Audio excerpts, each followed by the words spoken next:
à Fongaston, ce qu'on fait, c'est qu'on convertit les vélos classiques en vélos à assistance électrique. Pourquoi avoir créé cette entreprise en 2018 ? J'étais convaincu à cette époque que le vélo et le vélo à assistance électrique avaient un vrai marché d'avenir en France. Aujourd'hui, 2/3 de l'impact carbone du transport, qui est le plus gros émetteur en France, le plus gros secteur émetteur, est lié à la mobilité du quotidien.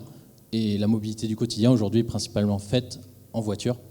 Donc il y a un vrai sujet sur le report modal de la voiture vers d'autres moyens de transport, probablement plus légers et plus sobres, aussi bien à la fabrication que à la consommation d'énergie au quotidien. Et le vélo à assistance électrique en fait partie.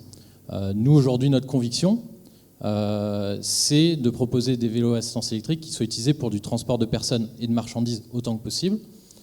Et on a fait le choix d'une solution technique qui s'appelle le kit de conversion. Ma vision de la sobriété, aujourd'hui, elle est pas évidente au niveau des licornes. Ma vision en 2018, c'était à fond levée de fonds.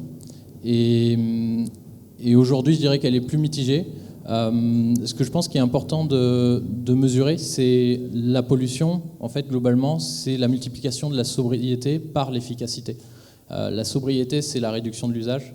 Et l'efficacité, c'est plutôt l'intensité énergétique de l'usage. Donc, par exemple, une voiture qui va rouler à 90 au lieu de 110, c'est de la sobriété. C'est un choix du consommateur, c'est un choix du citoyen, de la société.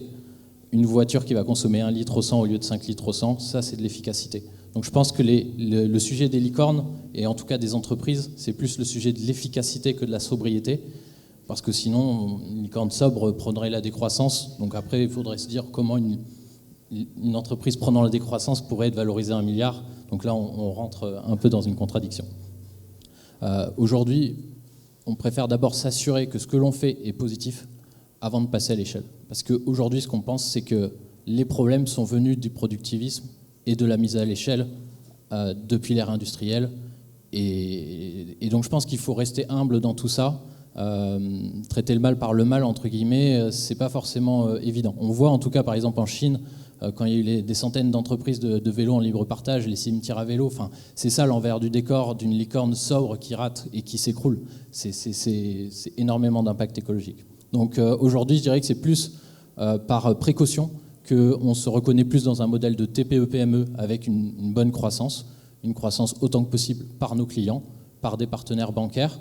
Demain, on ne dit pas qu'on n'aura pas de financeurs investisseurs, mais c'est juste que pour l'instant, on continue sur cette voie tranquillement et on essaie d'affiner nos indicateurs.